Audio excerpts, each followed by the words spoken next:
Financial Grown-Up Guide, 4 ways to bring your A game working online during the coronavirus pandemic with Jason Harris, author of The Soulful Art of Persuasion. You're listening to Financial Grown-Up with me, certified financial planner, Bobbi Rebell, author of How to Be a Financial Grown-Up. And you know what? Being a grown-up is really hard, especially when it comes to money. But it's okay. We're going to get there together. We got this. Hey everyone. Most of us are adapting as best as we can to connecting through screens, both personally and with our work. We have to muddle through, we have to show up. But many of us have been only showing up, which is not the same as playing our A game. Without being in person, face to face, pretty much at all, we need a new set of tools. The truth is, as this drags on, we are going to need to step up our game, make the effort to get organized, and learn how to just be better at it. I was thrilled that Jason Harris agreed to join me for this interview, which you guys are going to love. He is an expert in the art of persuasion. He wrote the bestseller, The Soulful Art of Persuasion, the 11 habits that will make anyone a master influencer. Jason is also the CEO of the powerhouse creative agency, Mekanism. Now, persuasion sounds like it's just about getting people to do what you want, but there's a lot more to it. And Jason has had to adapt a lot because he's one of those people that was really, really good in person, but he pivoted fast, and he has been kind enough to share with us how he adapted his in-person strategies to work online. Here is Jason Harris. Jason Harris, thanks for joining us here. Hey, thanks for having me, Bobbi. I'm excited. Well, I am excited to have you because I enjoyed your book, The Soulful Art of Persuasion, and I wanted to have you on the Financial Grown-Up podcast to talk about how to apply the principles of what was, by the way, congratulations, a bestseller, on how we're working now, both how we're running our work lives and also to some degree, how we're running our personal lives during this pandemic when so many of us had to totally adjust the way that we work and the way that we relate to the people in our lives. How have things changed for you during this time period for your social life, as you talked about, but also your work life, because you run a company called Mekanism. Tell us a little bit about how that's been going. Yeah, so Mekanism is a advertising agency that I started about 14 years ago with some other partners, and we have 4 offices. And so we always worked cross office, so we were always doing a lot of video meetings already, so it was a little bit natural to us. However, we are in the creative business, and the creative business is a really collaborative process where you're brainstorming ideas and you have a writer's room and you're working on ideas together and trying to crack the brief for your client. And whatever the brand is trying to communicate, it's up to you to come up with that concept and put it out into the world. That is much different doing that over video. Everything takes much longer. It's much less fluid. There's less of when you're in person with someone, there's a lot of body language cues that you can pick up and how to plus up ideas because there's an energy when you're together that is really hard to replicate over video. While the mechanics were natural to us in working that way, it's very hard to keep that going all the time. And I really miss that in-person working relationship. And so the way it's impacted us from a business standpoint is it takes longer to crack ideas that way. So it's slower. You're in front of your screen. There's more meetings because it takes more time to do that. And then from a financial standpoint, we had an incredible Q1. Our Q2, like everyone, is going to be a turd. And part of our job and persuasion, I use techniques from the book, we need to convince our clients that this is not the time for you to be quiet. This is not the time for you not to be out in the world talking, because when we're back, you'll be behind.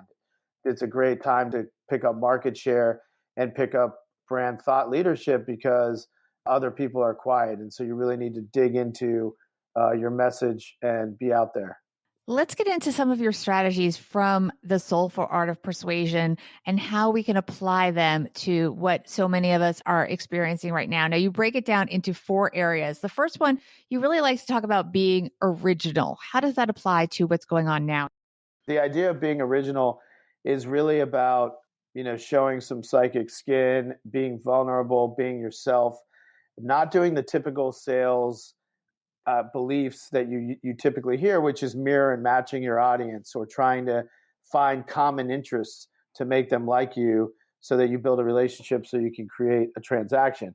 It's really about being strong enough to be vulnerable and putting yourself out there so that somebody learns your idiosyncrasies and what makes you tick so that they will do the same and share with you. And that creates a bond. So it goes against conventional selling wisdom of mirroring and matching your audience. And it's really about leaning into who you are and being yourself. So that's really fundamental to persuasion. So, can you give us an example of how that would be applied in this environment? So, how it might be applied in this environment is really trying to think of telling a story. So, when you might be on a Zoom or Skype or what have you with a new client or an existing client that you have a relationship with, try to think of telling a story, an original story about your experience. It could be good or bad. It could be something good that happened. It could be a challenge that you had to overcome. And try to avoid just doing the typical, yeah, it's hard. I can't wait to when we get back. Nobody knows anything. What do you think of Fauci? Really try to relay a personal experience or an anecdote that will get the other person over video to open up to you and create more of a collaboration or a bond. But that takes preparation and thinking through a story that you want to talk about versus just hopping on and saying, "How are you? I'm fine." So that's one way you can do it. So, you'd have to build in the time for that and maybe have something prepared, like a funny anecdote prepared, like something you did with your kids or something going on somewhere else that's kind of interesting. Yeah, exactly. For an example, I tell a story like my kids are in California and I'm in New York during this. I might get on and say, it's been hard FaceTiming with my kids, and we needed to create something. So we do an hour a day, and we're writing a children's book together. We go around, and each session, I have two boys. One of us leads the story, and we're writing the story that way, and that's a way for us to bond because I'm missing my kids and I'm missing an experience, so I'm creating an experience through this with them. And so that might be a story that I would tell that someone would remember, and then they might share an interesting story or some hard thing that they're going through and how they're getting through it. Another theme that you talk about is generosity.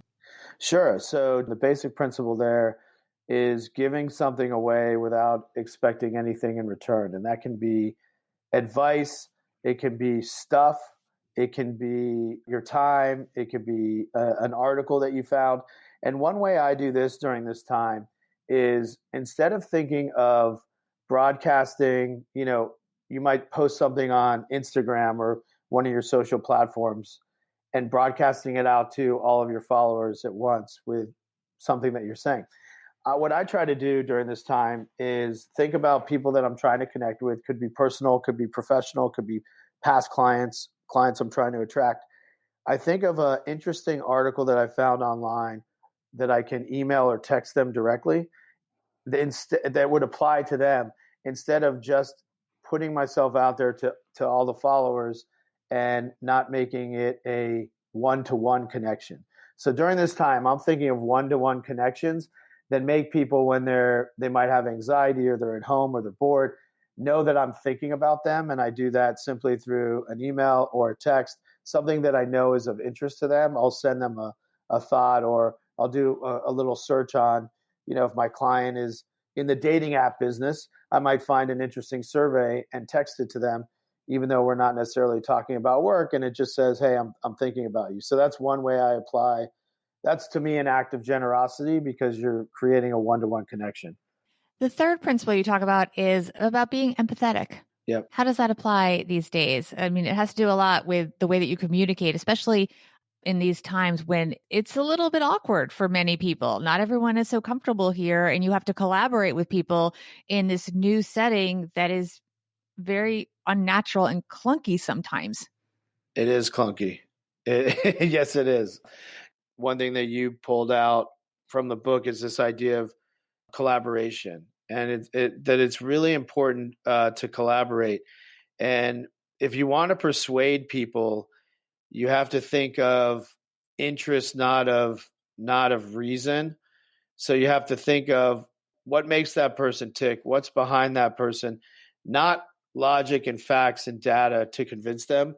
It has to be about something that they would care about to get them on your side. And so, like, back to where I'm trying to convince an ad campaign that we're trying to develop, I have to convince people on the team why we want to do this campaign versus the other campaign.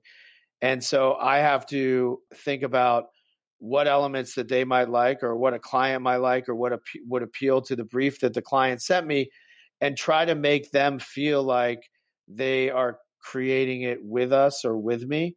And so if someone feels like they're on your side, the chances to persuade them jump dramatically. If they feel like they have an idea and you have an idea and you're on different sides, then it's going to be very hard to persuade them. And so for people doing work at this time, I'd recommend, if you're working with a client, doing multiple check-ins to get to whatever you're trying to sell or present or get them to buy off on or persuade them on, so that they're building the idea or the concept or whatever, the sponsorship, whatever it might be. They're building that with you because you're doing multiple touch points, which are even more important when we're doing everything over video.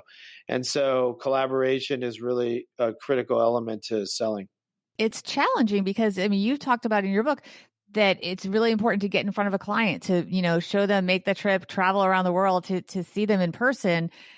That doesn't happen anymore. So it's interesting that you're saying now it's the frequency of the touch points is a really important thing. Yeah, that's a good recall on the book. That's impressive. But yes, I mean, the in-person persuasion and selling to create your business is kind of everything. And so that in-person touch, about being with them, when you take that away, the only replacement is to see them more often and frequently, because you can't be in person with them. It's not, I'm going to go away for 2 weeks and then come back and present you this huge deck. It's about doing multiple check-ins. It takes more work, quite frankly, to do that, but they're going to feel like they're bought in with you and they're collaborating with you, and your chances of persuading them, whatever it is, that whatever your business is, will go dramatically up. The final principle that you talk about in the book is soulful, and it also obviously lends itself to the title.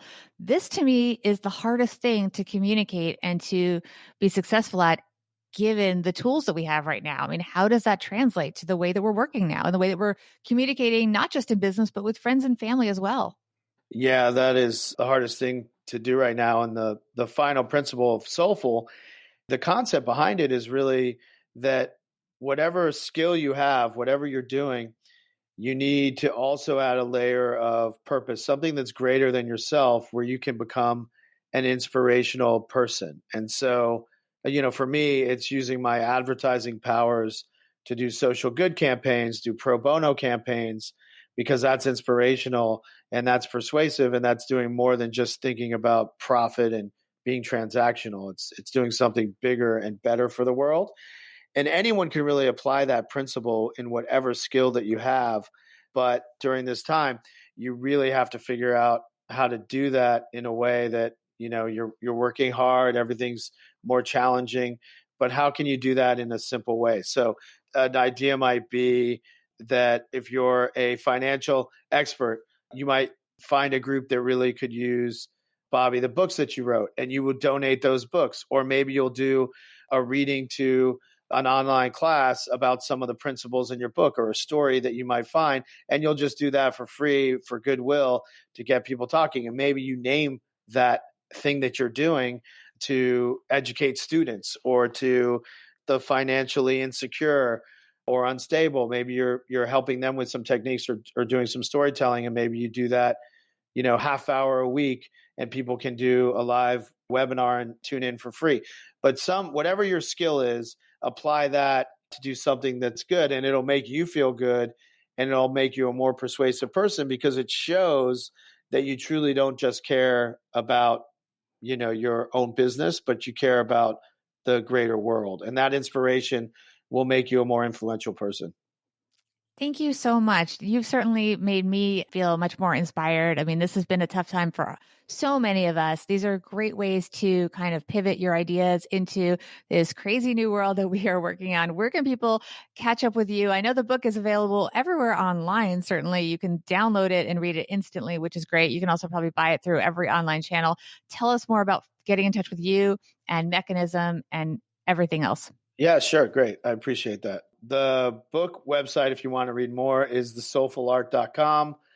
My company is Mekanism, MEK. It's with a K, ANISM.com. You can see more there. And then I'm on all the platforms just at Jason_Harris, and you can find me there. And I love connecting with folks. It's really fun for me. Thank you so much. Thank you so much. Okay, my friends, I have to admit, I actually played the interview back a couple of times just to take it all in. My biggest takeaway was that it's important to not just wing it. Jason talked a lot about preparing, and not just preparing the content of a presentation, but also the way you're going to connect with someone, because there's all these awkward moments kind of in between where you're setting up, you're coming on board the meeting, and that's a lot of time to fill. And also, how do you end things? It's just awkward. So it's really good to take Jason's advice and be ready with some personal anecdotes, personal stories, things you can connect with in advance. So you're ready for that. Jason also talked about sharing an interesting article one-on-one with a friend or a business contact. If you have someone in your life that you think would enjoy this podcast, consider doing that with this so they can also benefit from Jason's advice. And of course, for even more, pick up his book, The Soulful Art of Persuasion. I also want to invite everyone to check out my other podcast, Money with Friends, with my co-host Joe Saul-Sehy of Stacking Benjamins. We cover headlines and share relevant, specific money news that can really help a lot during this pandemic.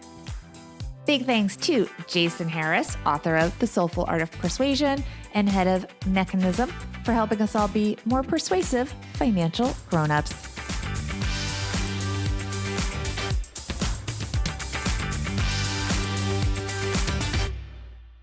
Financial Grown Up with Bobby Rebell is edited and produced by Steve Stewart and is a BRK Media production.